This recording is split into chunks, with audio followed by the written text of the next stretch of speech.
सुखदेव जी महाराज वर्णन करते हैं, हे राजन, ये मृदभक्षण लीला है। एकदा गृहदासीषु यशोदानंद गेहिनी कर्मांतरनियुक्तासु निर्ममंथ स्वयं दधि। एक दिन देखो, मैया के घर में दास दासियां थी, सब कुछ, लेकिन मैया कन्हैया के लिए स्वयं दधि मंखन कर नवनीत निकालती थी और उस मक्खन को कन्हैया को खिलाती। माँ के हाथ का जो भोजन करते हैं ना, माँ के हाथ का भोजन अमृत।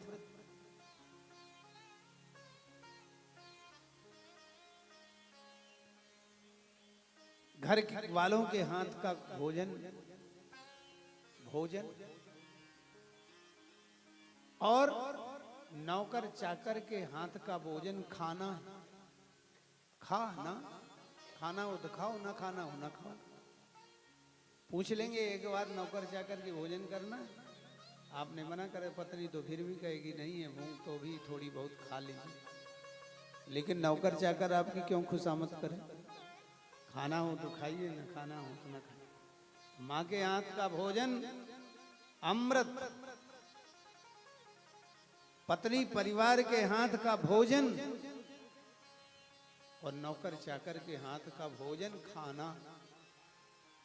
खाना खाओ, नहीं खाना ना। जो माँ के हाथ का भोजन करते हैं, इसलिए मातृशक्ति को जब तक हाथ पैर चले भोजन बनाते रहना चाहिए।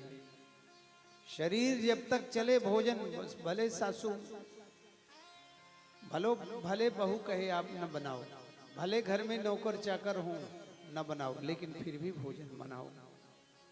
भोजन आप सबके हाथ का भोजन अमृत है।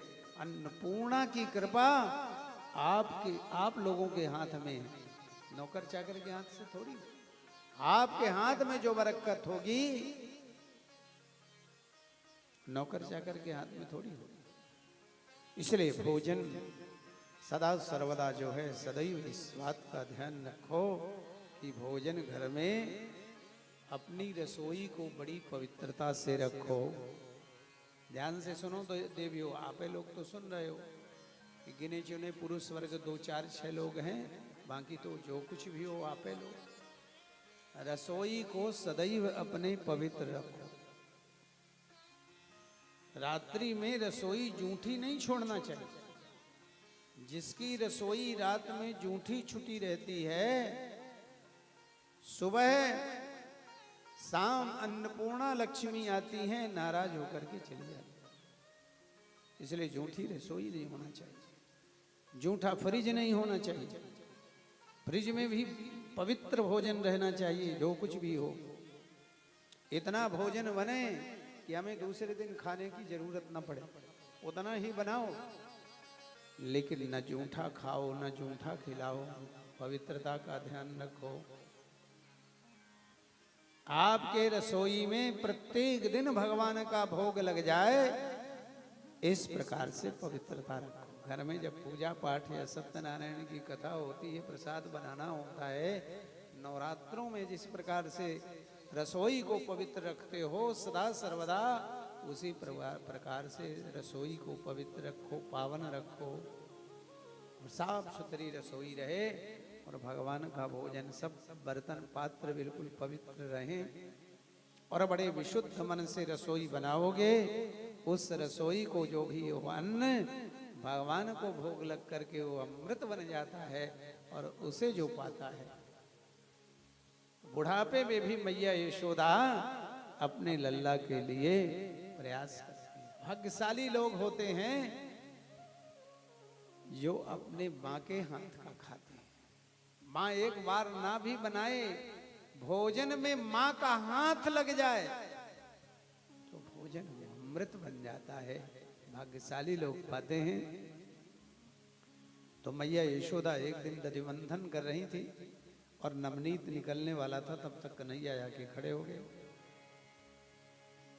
मैया जोर से भूख लगी है, तो मैया यशोदा वहीं बैठ गई, कहने लगी कन्हैया कहाँ जाऊंगी, आओ मेरा ही दूध पी लो तुम। तो मैया ने अपना दूध पिलाना कन्हैया को आरंभ किया। भगवान दूध पीते पीते मुंह बाहर किए और कहने लगे, और दूध गर्म हो रहा था आंगन में, अंगीठी में। भगवान पूछते, मैया एक बात पूछूं, तुम मुझे मानते हो कि अपने दूध को गोरस को? मैया प्यार से दुलारने लगी, कहने लगी कन्हैया कैसी बात कर रहा है, तेरे को मानती हूं।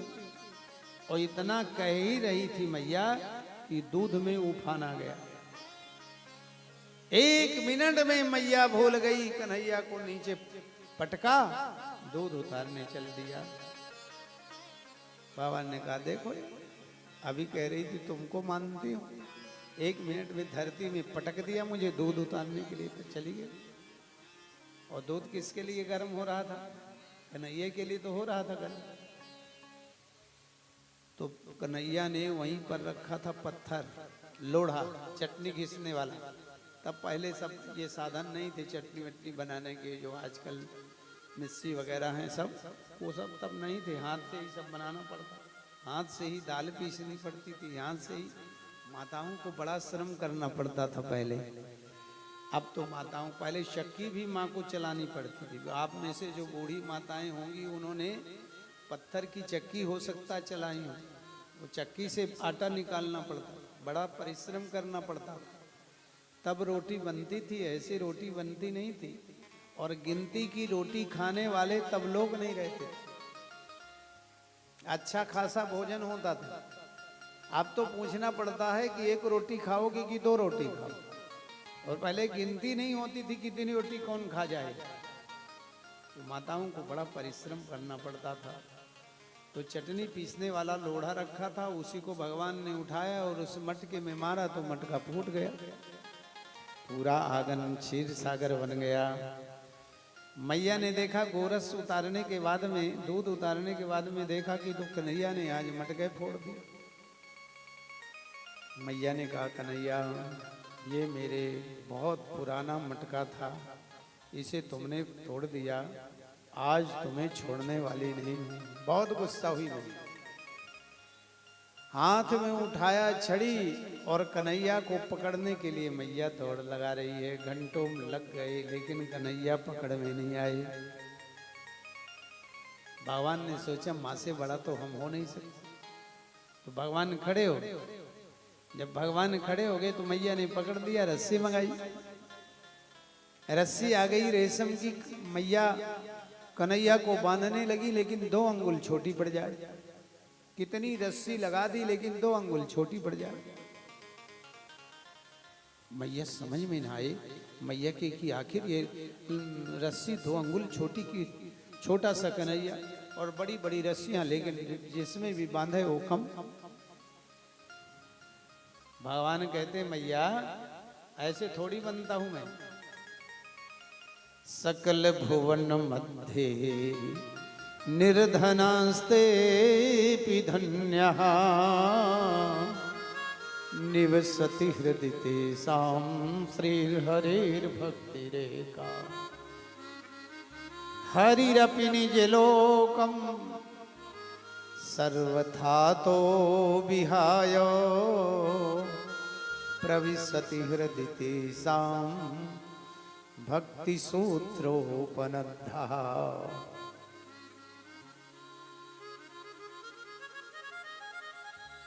भगवान कहते हैं मुझे बांधने के लिए रस्सी की जरूरत नहीं पड़ती, मुझे बांधने के लिए प्रेम धागे की जरूरत पड़ती है? कच्चा सूत्र, कच्चे सूत्र में मैं बंध जाता हूं,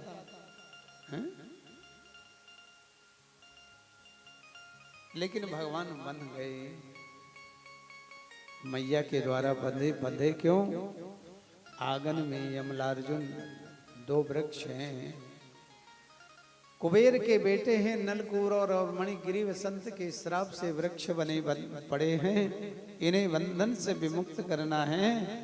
तो मैया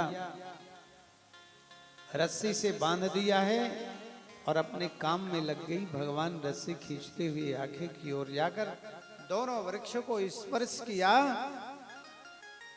दोनों वृक्ष धराशायी हुए।